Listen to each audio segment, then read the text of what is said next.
Recording in progress. Dennis Martin Gillen, Executive Director of the Half a Sorrow Foundation. Basically, we get our name from a Swedish proverb that a shared joy is a double joy. A shared sorrow is half a sorrow. Let's cut those sorrows in half. Folks, I'm going to share my screen. Little social commentary today. It's a recession I don't want you to plan. Let's do this. There's screen number 2. I'm sharing that bad boy, and then I'm going to do a slideshow. Check me out, Mr. Fancy Pants here.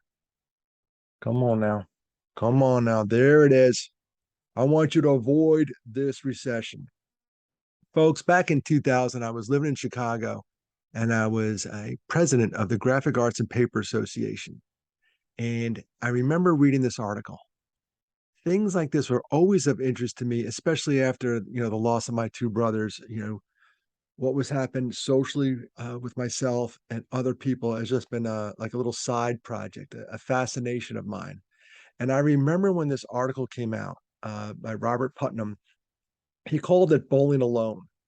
And he was looking at all kinds of metrics to measure the social ability of Americans. And one of the metrics he looked at was the bowling leagues. And he noticed there was a decline in bowling leagues, but it seemed to conflict with, like, I think a bowling association said, no, the number of Americans bowling is at an all-time high. So he came up with this kind of funny hypothesis, like, well, I guess they're bowling alone because leagues are going way down. And I remember my parents, when I was a kid, they were in a bowling league through the church. So he looked at all kinds of stuff like civic organizations, religious services, your Rotary clubs, volunteer work, sports club, hobbies, you name it. And he just noticed this national trend of decline. One of them I want to talk about is the one in the church. That's an easy one to look at. Church membership among U.S. adults is now below 40%, 50%. It's heading towards 40%. It's at 47 through the latest Gallup poll. And when Bowling Alone was published, it was at roughly 70% were members, and we're down to 47. That's pretty rapid. That's pretty rapid. More on that later, but that's a metric that you could look at and go, ooh, maybe not so good.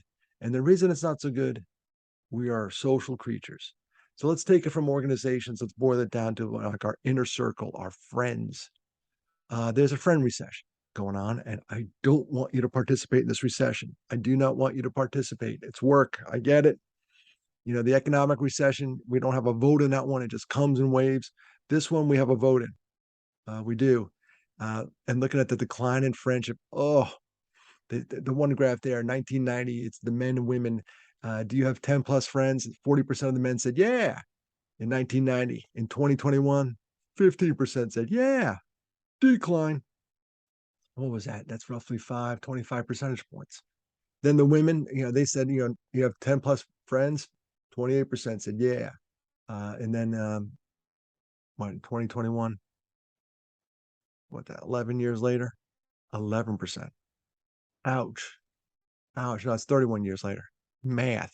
Math. All right. Let's take it down to a personal level. Fewer Americans today have a best friend. This is from the Survey Center on American Life. Another Gallup conducted survey. And what did they have there? Oh, over 2,000 people. The N equals 2019. Well, so 2,020 people roughly. Holy crapola. Look at it. 1990, 75% of people have a best friend. They have one person they consider their best friend. 2021, 59%. These are declines that are not good. Some declines are good, some not so good. Here's some that are good. Trying alcohol in the 12th graders. That's a good decline. Getting a driver's license, I'm not sure I agree with that decline. That's the driver's license back in the day. That was freedom. That was your pass to get out of the house. I was a little slow on that one growing up, but once I got it, man, forget it. I was never home. Gone on dates. This one's troubling. 83% 12th graders who have gone on dates. When was that? That was 1994. Then in 2014, 58.3%. And you can't blame that all on phones. You can't do it. Something's going on here. There's some delayed maturation, I guess. Work for pay in 1994, you guys can read this, 71.7, 55.6. No wonder the line is wrapped around Starbucks when you get there in the morning. No one's working. 55.6. Get out there. And the reason those are not good for folks. They're working for pay and going on dates. Those are social um, constructs. If you think about it, when you work, wherever you work, your coworkers become a bundle. You interact with them. Going on dates, you have to interact with the person across the table, even though sometimes I go on it, I'm in a restaurant, I see two people sitting there, and they're both on their phones. I don't get it. Um, Different generation. Maybe they're texting each other, but they're bundles. Think about your coworkers. And the reason I say the word bundle, because a stick alone can be broken by a child. A stick in a bundle cannot be broken. We, as human beings, need bundles. We need bundles. And here's why I'm going to make a jump here. And all your research scientists say you can't do that. It's my video. I can do it. But I think there's a link between the lack of sociability, or, what we're doing as, bowling alone, and depression. I just think there's a link. We are wired to be connected. I did a TEDx talk on loneliness, sort of an expert, not really, but you know what I'm saying. I've looked at this subject. Just a guy. I was a business major in college, but I lost two brothers to suicide and become a mental health advocate. And this is happening. Increase in depression. We see an increase in the calls to the suicide prevention lifeline, and the new data is out for suicides 2021, and after 2 years of decline, they went up. No bueno, not good at all. So I'm making a leap there, and you can take me to task in the comment section, but I think it's all directly linked together. So we need to be social. What do we do about it? Hey, great, Dennis, you just come on here and blow us up with your social commentary. No solutions. We got to fight the good fight. We don't want to be in this recession, this friend recession. We don't want to play, and we have a vote in this one, and it's going to be work. All my introverts, I get it. It's hard, but a simple thing we could do, a simple little thing we could do this week, is call 5 people they just haven't heard from in a while. And now we all have those friends that you have to be the one that calls them, or they won't call you. They just don't. That's how they're wired. I got a couple of them. But when I call them, I enjoy being on the phone with them. So, I just got to suck it up, Buttercup, and just call them. Another thing we could do is join a club. I got hooked back into the hiking club here locally. I went out, 2 weeks ago, 12, there was about 12 of us. Yeah, 12 of us went into the woods, strangers, 12 friends came out. It was a good thing for my mental health. I was having one of those weeks, and I just went in the woods and came out a lot better.